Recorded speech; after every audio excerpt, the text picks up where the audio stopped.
So that takes us back to the big NWA World Heavyweight Championship match that's been promoted for the best part of 6 weeks. It's the Date with Fate on September 8th.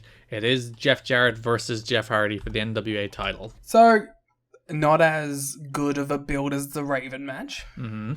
Not as good of a match as the Raven match. Mm-hmm. And that's about it, yeah. Yeah. There's not a but there, is there? No, I don't really have any positives to say. I appreciate that they did try to actually build to a match. They tried to do the thing that wrestling is supposed to do. Well, I think it's just something sorely missed from the product. So, NWA-TNA Pay-Per-View number 110. Jarrett opened the show. He did his go-home promo, called it the biggest match of both men's careers. Talks about how the eyes of the wrestling world will be on the match. It's the last Wednesday pay-per-view, but Hardy should be careful who he trusts. What could that mean? There's a little small thread that runs through this show and the next one where Jarrett's talking about how he has the figure 4, but Hardy has no answer to that. So, main event of that show, there's the big brawl in the schmoz because that happens every week. Hardy made the save. Jarrett ran out. He locked in the figure 4, but then Hardy reversed the figure 4 into his own submission maneuver, Liam. The spine line. It's the TJP move. Yeah, so he crosses the legs and then does a Boston Crab. So it's either a Boston Crab with the legs crossed or a Scorpion Death without the foot put through, however you'd like to describe it. I think TJP calls it the figure 4 deathlock. I think he does it better than Jeff Hardy does. He does, for sure. I mean, I don't mind the move. I just, it looks a little awkward when Jeff does it. It looks like it's kind of off kilter. I'm a little upset that Jeff didn't keep the spine line. It's only a thing he does in this feud with Jarrett, really. He didn't, break out the spine line. Everyone should have a submission finish that they can go to. Wish he was wrestling Triple H and he broke out the spine line. Imagine the pop that would get. From us. Just us. We should go back... Oh my god. We should go back to territory wrestling, where everyone just does drop kick, scoop slam, figure 4, and that's it. I did send you a DM recently being like, every wrestler should just have a cool finish and a catchphrase. Yeah. Well, a cool finish, a submission finish, and a catchphrase is basically it. So you're saying all Monty Brown is short is the submission finish? Yeah, then I'd be into him. Because you're not into Monty otherwise. No. He should turn the pounce into a submission. It should pounce him. He should pounce into them and then catch them in a bear hug and then just run around with them. I was trying to work out how you pounce into a Koji clutch for some reason. Whoa. So it would be very impressive if you could do it. Like, pounce up, but instead of throwing them off, you grab them into the bag, and then he just keeps running. He never stops. And he bashes them into the turnbuckle until they submit, which would cause a rope break, so it's not a very good submission. But I don't think he bashes them. I think he just picks them up and then runs in circles. With them in a bear hug. While rubbing his head on the rope, doing his Monty Brown head rub thing. No, again, that would cause a rope break. Just improving on perfection here, clearly. September 3rd, Jarrett opened the Impact as well, doing another go-home promo. This is where he started mentioning that Hardy is an outsider, and no outsider is welcome in TNA unless they're friends of his. Hardy should keep his enemies close and his friends even closer. There were a bunch of predictions throughout that show, the entire roster predicting the winner of Jarrett and Hardy. All the heels picked Jarrett and all the baby faces picked Hardy. Would you be surprised at that? No. And that brings us to NWA-TNA pay-per-view number 111, September 8th. The main event, the final match of the Asylum era, the Date with Fate on September 8th for the NWA World Heavyweight Championship. It was bad. There was a lot of discourse, particularly from Wade Keller, about the length of this match. Okay, what did he want it to be longer than this? So I'm going to read you a sentence and I'd like your immediate reaction to just the concept. After weeks of hype and setting expectations high, TNA should have booked 45 minutes for the match. Jeff Hardy and Jeff Jarrett should have plotted a match that at least appeared to be striving to be a match of the year contender, says Wade Keller in the PW Torch. Wade, you wanted more of this? He wanted it to be approximately 4 times longer than it was, Liam. Wait, Wait. You wanted this to be Okada Omega? Like, what's your problem here, man? This match went 11 minutes, and he's like... And it was still too long. It was still too long and no good. And Wade Keller looks at that and says, it should have been 45 minutes. Wade, what are you doing? It's madness. It did run short. It was meant to go 14 and ended up going 11. So should have gone 4. Yeah. Wade Keller, you madman. What are you on? What's wrong with you? Come on. It's a chaotic force. To be fair, Jarrett paid tribute to the legacy of the Asylum by doing one last Asylum brawl. And doing his bigger one-arm kick out. So yeah, so ref got bumped. Hardy hit the swanton, but Jarrett did his one-arm kick out when the ref did the slow count getting back in. Jarrett tried to leave. Dusty came out, tossed them back in. Once again, Dusty putting his fucking nose in other people's business. Jarrett decked Dusty, so Dusty unloaded punches on him. Russo came out to shout at Dusty. Referee was all distracted by the commotion between Russo and Dusty on the floor. Hardy looked to use Russo's bat, but Russo pulled it out of his hands. Okay, I have a real problem with this spot. Mm-hmm. Hardy picked up the bat. The referee saw him with the bat in his hands and was like, I'm going to leave the ring now.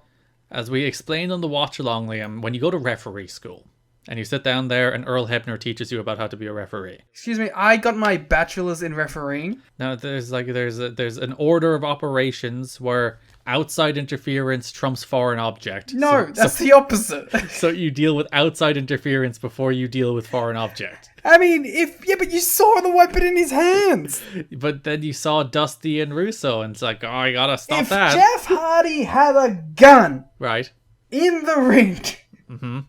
Do you think it'd be more important to go to the outside? Who is more likely to meddle, Dusty Rhodes or Jeff Hardy's gun?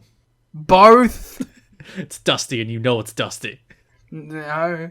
But yeah, so Hardy grabbed the bat, but Russo pulled the bat out of his hands. Hardy missed the swanton. Jarrett hit him with a guitar and retained the NWA World Heavyweight Title. This is my first ever 3rd star. Oh, you gave it 2 1/3. I like the fact that this is the match. You could not decide between 2 1/4 and 2 1/2, so you gave it 2 1/3 stars.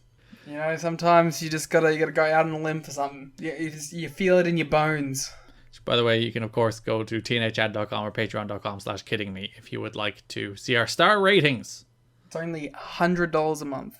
It's a $1. You can get the star ratings for... Wow, what a deal that is! A single $1 you can get the star ratings. I would have been, for sure, paying $100. You also get the ad-free episode on the $1 tier, so it's... Wait, there's bloody more? Yeah, or you can get our other series, such as Global Force Wrestling. What? You can get our Ring Ka King show. Ring Ka King? You can get Review It For Her, our brand new The Wrestling Society X show. Well, that's a fantastic name. That we didn't come up with. Dude and Twitter did. Shut up. And we have a New Japan series. Yes, Rain Takers is there too, as well as Watch Garrett, Alongs. that's insane. Mm-hmm. Next thing, you're going to be telling me that we have like a YouTube channel which hosts all of our best clips. That's pretty much all of our clips, but yes. Holy hell. God, if this podcast had some sort of Redbubble where you could donate, I know I would for sure. Well, you said red bubble instead of red circle. That's for merch rather than donations. Yeah, but coming soon. You can also go to tnhchat.com, patreon.com/kiddingme if you'd like to get money in exchange for... If you'd like to get content in exchange for money, not the other way around. Wow. I cannot believe there's so many ways to connect to your best friends online. So, yeah. Jarrett, Hardy. The match was fine. See, the reason I did that there, okay? Because now when you clip this to put on the YouTube channel, because it talks about Jarrett and Hardy, you're going to have to put this large bit in the middle up on that video. But you see, you made the mistake of it'll be right at the... I guess it'll be in the middle of the world title segment. So yeah, what I want to say about this Jeff Hardy-Jeff Jarrett match, right? Yeah, okay, go. A big thing that I want to put of an interesting thought that I had was when they bloody finally got to because they did the whole like pre-match brawl. Mm-hmm. Once they finally rang the bell and these dudes locked up, they had already killed the momentum. The crowd didn't pop for it. Yeah, because they did this weird thing where like they came out and they kept on brawling and security separated them. They kept on brawling. Well, they're trying to set it up like it was like these guys hate each other and they can't wait to get at each other. Which I don't buy for this feud, by the way. Of course not. It's a badly booked feud. JB was desperately trying to finish the introductions while they kept on brawling. Now you see, Garrett, what I did there was I actually brought up a point about the match now, so now you have to put that interlude in there. The thing, like, about Jeff Hardy, it's like, he doesn't What talk. is the thing about Jeff Hardy? He doesn't open his mouth. Okay, what about when he goes, ah? It's like, it's so strange that they spent like 6 weeks building to this match. They announced this match far in advance, and they didn't let Jeff do a single promo. And like, fair enough, you might be like, we don't trust him in a middle of the ring setting because he's traditionally not a great promo. A pre-recorded one. Yeah, do a Mike Tenay one. Sit him down, let him just be like charismatic, normal Jeff Hardy and do a hard sell that way. But like, your babyface contender who people love and is a legit star, you don't let do a promo for your big world title match? What are you doing? Maybe he just didn't want to. He didn't even say creatures once. He didn't. But it's more of a 2010 TNA thing. Creatures! He would like them to mount up. But, you know, the most important note of this entire match is that we got Modest with the lyrics in it for the big match. Oh, yes, which, thankfully, for some reason, actually, on the next Impact, it was Styles and Hardy against the Naturals. It was back to the old version of Modest, and I was quite mad. But yes, Modest finally has lyrics, and we're gone from the terrible instrumental version of Modest. Obviously, the lyrics for Modest is like the big match theme. No, make it as always theme, because the other one is bad and this one is good. So the rest of the month begins the build to Victory Road on November 7th as we want to crown a number one contender. As mentioned, Styles and Hardy have a match against the Naturals. Perfectly fine. Styles hits Andy Douglas. I thought it was a good reintroduction for their first show back. Yeah, Styles hits a brainbuster on Douglas. Hardy follows with a swanton. Thumbs up. Jeff Hammond does his 6 points of impact, talking about the reasons Jeff Jarrett beat Jeff Hardy. Number 1, he's booking the show. That should have been it. See what they edited out. Because most of these Jeff Hammond things are on location. He had like Elliot Sadler there, who I believe is brother of Hermie, I want to say. Ugh. And he's like, I respect wrestlers. I want to give a little positive to the Impact shows. Mm-hmm. They're not 75 matches anymore. Yeah, they're usually only 4 instead of, I think one of them was 7 at one stage. It's like, good lord, how are you squeezing that much content? But they've stripped them back down to 4 because there's more promos and angles on them now because they're building the pay-per-views. And I feel like they give a bit of a chunkier main event. And even a chunkier opener on some of them as well. Yes, I think that's been a good change. Like, Styles and Hardy against the Naturals doesn't end up being a particularly competitive match, but it is like the team who were just tag champs against the 2 top baby faces in the company. I also thought it was a pretty good match. I had fun with that one. So Jeff Jarrett comes out, he gloats that he retained over Hardy. He has both a bandage over his eye, because fair to him, he did do a pretty good blade job in that Hardy match. And he also had a black eye. There was dueling chants of we want Hardy, we want Monty, as Jarrett says, line up the challengers, he'll beat them all, maybe even bring in some outsiders. Or did he already beat them? So this is the point where like Jeff Jarrett jumped the shark for me? That was for me like 2 months ago, but go ahead. Again. I was watching this promo and I was like, man, I just do not give a fuck about this guy. And he's not like compelling or interesting or tough or cool looking or anything. He's just a guy who happens to have the world title. Yeah. I think he'd be fine as a mid-card heel. I think he'd actually probably excel because he'd bring some like gravitas to it. But as the top champion in the company, it just doesn't work for me. And he has none of like the charm or occasional silliness that you actually enjoy to heel Jeff Jarrett. Yeah, when he's a goofball, he's great. Whereas here, he's just like dead serious. I'm Jeff Jarrett. I'm NWA champion. I'm the best wrestler. I'm ace. And it's like, no, you're not.